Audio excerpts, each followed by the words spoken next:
Rafael, neste bloco aqui nós vamos falar de um assunto que nós não deveríamos mais estar falando desse assunto na Guarda Civil Metropolitana em pleno século XXI, que é a questão de doação de sangue, né? Para a gente começar aqui a resenha, né, Rafael, eu vou dar um exemplo.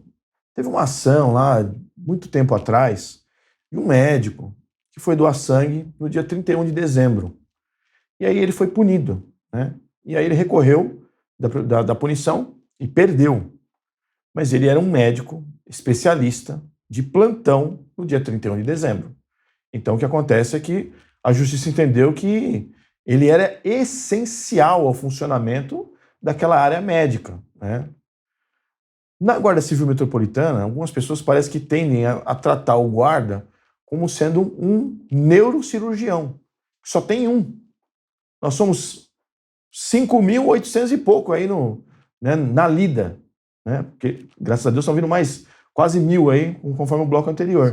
Né? Então, ou seja, quando o guarda informa a administração pública para organizar, para dar tempo dela se organizar, é para que ela, se precisar, peça um outro guarda civil metropolitana, segunda classe, primeira classe, terceira classe, classe distinta, subinspetor, inspetor superintendente, de outra unidade, porque tem outra unidade, né? Então, você não pode, né? As pessoas não podem querer tratar o policial da guarda como sendo um neurocirurgião. Primeiro, porque ele não ganha igual um neurocirurgião. Exatamente. Né? É o primeiro ponto que tem que ser destacado.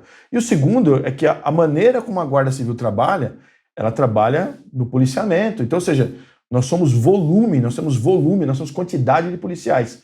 É a quantidade de policiais que nós desejamos, almejamos, necessitamos? Não, não é. Mas também não é para você, o guarda informar que foi doação, né, que vai fazer a sua doação de sangue, e alguém chegar lá e falar, indefiro. Né? Porque esse indefiro não existe. Né?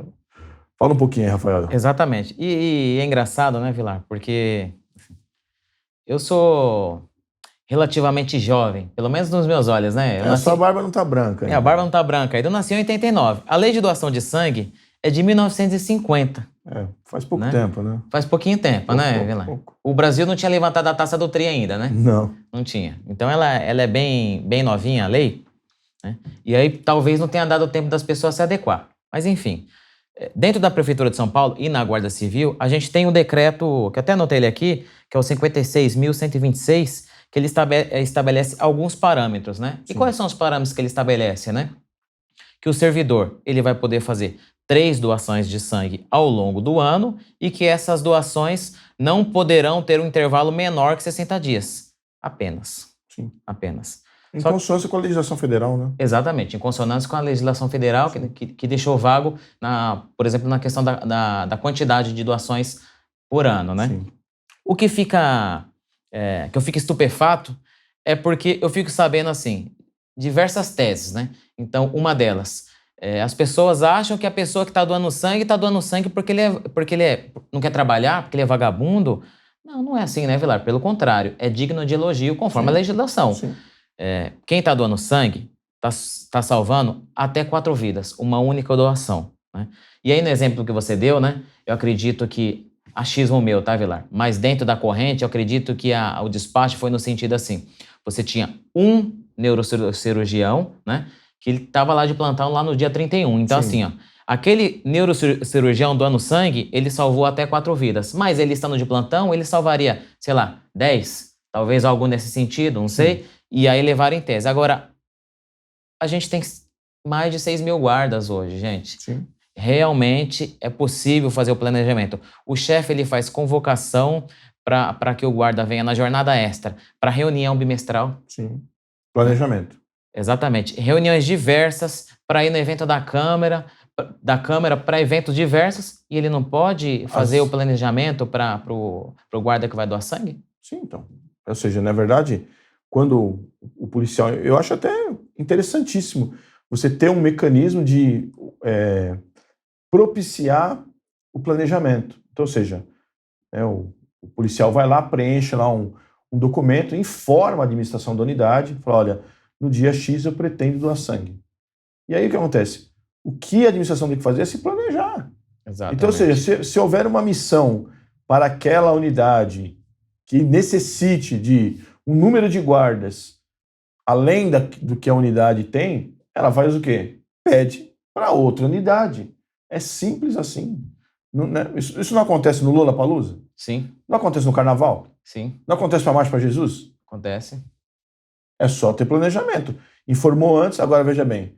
Se eu sou uma pessoa intransigente, eu sou um chefe intransigente, e aí eu coloco lá minhas canetas da soberba lá, indefiro. O que o policial vai fazer? Ele não vai informar mais. Simplesmente ele vai doar. E aí o nosso departamento jurídico vai defender os nossos policiais sindicalizados. Né? Aí, assim, amigos, negócios à parte. Exatamente. Né? Uma das premissas aqui do programa é justamente a gente poder produzir informação para que a guarda funcione melhor. Para o policial da Guarda Civil Metropolitana, é o primeiro objetivo nosso, defesa dos nossos policiais, e óbvio que o funcionamento da guarda seja melhor. Quanto mais organização tiver, mais planejamento tiver, melhor. Agora, o planejamento não pode ser condenando o policial. Exatamente. O planejamento não pode ser tirando dinheiro do policial, né? Eu ainda não ouvi falar do GDA da Casa Verde, né? Estamos esperando o GDA da Casa Verde, né? As motos já estão rodando, eu acredito que já deve ter moto aí com mais de 100 quilômetros rodados aí, né?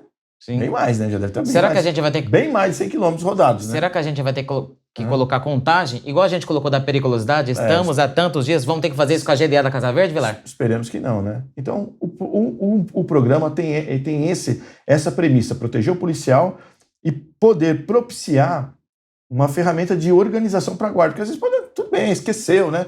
Todos nós somos seres humanos, não podemos esquecer das coisas. Esqueceu, não tem problema nenhum. A gente vai e lembra, né? Lembra nos eventos e tal, lembra no programa, né? Mas esse assunto doação de sangue, né? Já deu, né, pessoal? Exato. Pelo amor de Deus, né? Exatamente. E só para complementar, Vilar, é pensando nisso que lá o legislador, quando foi dar nova redação, as atribuições das categorias, né, dos guardas civis metropolitanos, ele colocou lá terceira classe, segunda classe, primeira classe, e basicamente ele diz assim, função da terceira classe, X, Y, Z. Função da segunda classe, todas da terceira classe, mais tais funções. Função da primeira classe, todas da segunda classe, da terceira classe, mais tais. Ou seja, as funções são cumulativas. Então, será que realmente, quando um CE pedir para doar sangue, não vai ter ninguém? O CD, ele não pode, já que ele tem a função cumulativa, ele não pode fazer a vez do CE? O subinspetor não pode? Tem bastante CE. Né? Exato. Tem bastante CE, né? Bastante.